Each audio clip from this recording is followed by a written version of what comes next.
reaction time. Fun fact, honey never spills. It will never go bad. Coming up are 20 facts you didn't know 5 minutes ago. Let's see if there are any fun facts that we don't know about right now. It'd be great to learn at least 3. So let's see if we can learn 3 new things today, guys. That'd be amazing. Whoa! A cucumber cure. A cucumber cure. Okay, what do you guys think this is? Is this cucumber cure gonna be a sickness remedy or a cleaning remedy? I have no idea. Let's see, guys. Picture this. You have a first date planned at a fancy restaurant, but when you arrive, you realize you forgot to bring any breath mints with you. Imagine you wake up and you brush your teeth. You do not drink water, do not drink coffee, do not eat anything, and it's going straight to the date. That will lead to a bad, stinky dragon breath. The lack of eating and drinking leads to less saliva producing in your mouth, which increases the bacteria, and the bacteria makes your breath smells really bad. So it's always good to eat breakfast or drink water or just drink anything to increase the more saliva in your mouth, so no bacteria builds in your mouth and it makes your breath stink really bad. And to make matters worse, you've just ordered garlic bread as a side. Fear not, friend. All you need to do is order a side salad with cucumber. Cucumber is a breath mint. Did not know that. That's a fun fact. See, fibrous vegetables such as celery and cucumbers boost your mouth's saliva production, which washes away. I was right. The saliva part. Boost your saliva, guys. If you don't have saliva, your breath is stanky. Moist up your mouth. I know that sounds wrong, but moist up your mouth, guys. Causing bacteria, and in turn, cures bad breath. For a simple hack, holding a slice of cucumber between your tongue and the roof of your mouth for about 90 seconds can help to eliminate nasty odors. And if there's no cucumber on the menu, parsley also has the same odor nutrient. Next time I'm feeling I'm needing a mint or something, I'm definitely gonna try this out. Leaving a cucumber in my mouth for at least like a minute or 2 and seeing if the breath goes away. But you know your breath smells like ass when you can taste it, because you can taste like the dryness in your mouth and like the bacteria building in there. You can taste it, guys. You know when you have bad breath. Also floss, guys. Flossing is Chewing garlic. Mysterious fingernail markings. Have you ever glanced down at your fingernails and noticed some bizarre white markings that weren't there? Yeah, I had that before. I think it's just like when you hit something really hard, you get it, I think. I don't know. Let's see what this guy says. He looks like he's more... This kind of discoloration is actually a common condition known as leukonychia. Most of the time... So I have a condition called leukonychia. I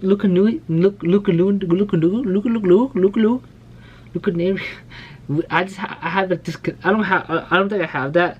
You guys think that I have that? No, I don't think I have that. I just cut my nails, so it looks kind of nice and short, so I don't have that. It doesn't signify anything serious, and there are a number of potential causes. The primary reason is as a result of injury to the nail bed, which can occur if you accidentally strike or pinch your nail. Because of the time it takes your fingernails to grow, you might not even recall the injury by the time any white spots show up. Leukonychia can also appear as an allergic reaction to cosmetic products like polish, gloss, hardener, or nail polish remover. Sometimes it can also mean your nails are deficient in certain minerals or vitamins, most commonly zinc or calcium. But unless your entire nail turns white and you experience any pain, these markings will usually go away on their own, so there's no reason to worry. Now that I've got you looking at your fingers, why don't you make them useful by heading on over to those like and subscribe buttons and showing them some love. Yeah, guys, go down, like and subscribe if you guys like this video. Leave a comment if you learned anything fun today. Let's continue on with the video. See that little bell icon? You should totally tickle that too to make sure you're the first to know when I upload more amazing content. Now let's get back to boosting your brains. Say prunes. Before you have your photograph taken, you should expect to hear the oh-so-familiar phrase, say cheese. But back in the day, prunes were on the menu instead. In the 1800s, most people weren't comfortable smiling due to a general lack of good dental hygiene, which meant they didn't have very attractive teeth. Having your photograph taken... I did not know that. So we started doing dental hygiene in the 1900s, so people didn't want to smile and show their disgusting little teeth back then.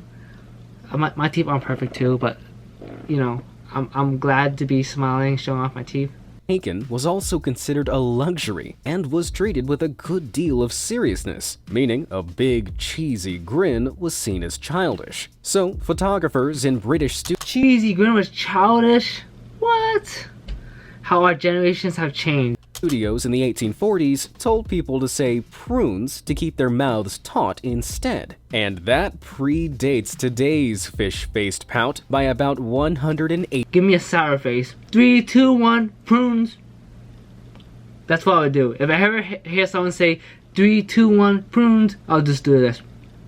Years. By the mid-20th century, photography had become much faster, cheaper, and more casual. Plus, people had better teeth. So when Kodak started making cameras in the US, which ordinary people could afford to buy, they marketed them with photographs of smiling faces. Former ambassador Joseph E. Davies was the one to come up with the idea to say cheese as the perfect formula for an instant smile. And the rest is history. Is that why everyone loves cheese? Cause they smile? Cheese! If you smile and say cheese, I'll give you a piece of cheese! Cheese! A flaming hot invention. In 2019, Flaming Hot Cheetos were declared America's favorite snack brand for the 3rd consecutive year. But what if I told... I remember, before Hot Cheetos came out, there was something else that was a hot Cheetos. It was like a hot chip. Let me see what it was called. Let me do some research, guys. Oh, cheddar fries! It's these ones! Andy Caps. These are the first hot Cheetos. They had these in the spicy versions. I loved them as a kid. I remember eating these. I would always bring these to snack time at elementary school. One of my favorite snacks, guys. Okay. Back. Oh, sorry. I stepped on my cat's toe just now. Told you that the super addictive snack nearly didn't exist at all. In 1976, 18-year-old Richard Montañez was hired as a janitor at a Frito-Lay plant in Rancho Cucamonga, California. The position paid $4 an hour with benefits, and Montañez's wife filled out the application for him because he struggled to read and write. While on the job, Montañez noted that a broken machine on the Cheetos assembly line had spat out a batch of plain Cheetos without the cheese powder dust. Montañez took the Cheetos home and dusted them with chili powder. He credits the idea to a favorite snack, grilled corn dressed with lime and chili powder sold by a local street vendor. Montañez first pitched the idea to former PepsiCo CEO Roger Enrico over the phone and was given 2 weeks to prepare a presentation to the executive suite. So Hot Cheetos was a mistake. A billion-dollar idea mistake. It was an instant hit. Montañez went on to become an executive vice president at PepsiCo North America and is now a best-selling author and motivational speaker. What an inspiration! Chuck the difference. If there's one thing Americans and Europeans will always bicker over, it's chocolate. If you've sampled both sides, there's no denying that chalky tastes totally different across the pond. But why? The simple answer is different regulations. Firstly, European chocolate is technically creamier because it requires a minimum of at least 14% dry milk solids, while the minimum amount in the US is 12%. Euro chocolate is also slightly richer because it's required to contain at least 3.5% milk fat compared to the 3.39% needed in the US. What's more, European chocolate is, well, just more chocolatey. That's because it also has a higher requirement for cocoa content, which gives bars. This is why I gotta eat chocolate from different countries. American chocolate is ass. It's definitely ass. That's why I only eat dark chocolate nowadays. Dark chocolate is better than milk chocolate because it's actually more healthier. And also milk chocolate is just mostly just fake chocolate. It's not really actually real chocolate. Their deep flavor. But that's not the only reason why Europeans love to hate American chocolate. You see, Hershey's also uses a special ingredient that sets it apart from the rest: butyric acid. Butyric acid. Doesn't that just sound disgusting already? Let's see what butyric acid is, guys. This ingredient makes the chocolate last longer on. Oh, so basically it's just more ingredients that makes it last longer. Greedy billionaire just want more money nowadays, you know. It doesn't matter what you eat, guys. Everything is cancer. But also gives it that tangy flavor that many foreigners find off-putting. Does that settle the age-old Hershey's versus Cadbury debate for you? Let's start a healthy discussion about this unhealthy treat in the comments below. Which brand of chocolate do you personally prefer? Feastables. Feastables. I support Feastables. Mr. Beast, if you're watching this, send me some Feastables. I love me some Feastables. Actually, never actually tried a Feastable yet. I was going to go to Walmart, pick some up. Never got the chance to. I want to try some Feastables. If I get the chance to, I'll definitely grab one, but as of now, I haven't got a chance to try Feastables yet. But Feastables, I recommend. Best chocolate. If you can think of any other foods that taste different in your country, go ahead and let me know. I'm genuinely interested. Let's get back to the facts. Dunce caps for smart people. At one point in the Middle Ages, the dunce cap we now associate with idiocy and punishment was actually a symbol of respected scholars. It all began with master philosopher and metaphysical thinker John Duns Scotus, whose name later lent itself to the phrase dunce cap. Scotus was a proponent I never heard of this phrase dunce cap before. of hats, believing they would somehow act as a reverse funnel for knowledge, with wisdom flowing into the pointed tip and spreading to the brain below. These hats were also popular among his followers, known as dunsmen, and therefore became a signifier of high intelligence. But by the mid-16th century, popular thought had begun to turn against Scotus, and the dunsman came to be associated with idiocy. And once smartest, now the dumbest. Naturally, their pointy hats were adopted as a symbol of stupidity and found their way into elementary school classrooms where they were used to traumatize and humiliate. So are wizards dumb because they have pointy hats? Or what are they trying to say here? I'm confused. And this is a way to bully kids. So teachers were allowed to bully kids by giving them these pointy hats. How is this right? How was this right? This is not right at all. But I guess the times have changed. Like I said, times have changed. Kids until the late 1950s. I remember back in the day, teachers would whoop the kids' ass too, like smack them on the wrist. In this era too, it's really bad too because everyone's on their phone. The Spanish Eiffel Tower. The Eiffel Tower is one of the first things that come to mind when someone asks you to think of France. But this world-famous landmark almost ended up in Spain. Designer Gustave Eiffel first pitched the plans for the monument to Barcelona, but the city rejected his ideas, thinking it would look like an eyesore. He was forced to re-pitch the project elsewhere, and the tower found its home in Paris, where it served as the main. Wow, so the Eiffel Tower was supposed to be in Barcelona. That was a better spot, but now everyone goes to Paris just for the Eiffel Tower, and it's a romantic getaway honeymoon day to go to. Actually, both places are really nice, which I haven't been to any of them, but I would love to. Way for the 1889 International Exposition. Surprisingly, the Parisians didn't like it much either. One critic even referred to the enormous iron structure as a metal asparagus. The tower wasn't supposed to stay up for long, and was even offered up for sale as scrap. It was only spared because of A scrap tower. That's probably gonna be worth a lot of money because metal nowadays is quite expensive. He found that its 984-foot height worked pretty well as a communications tower. Thankfully, this famously hated sculpture has since survived to become one of the world's most well-loved landmarks.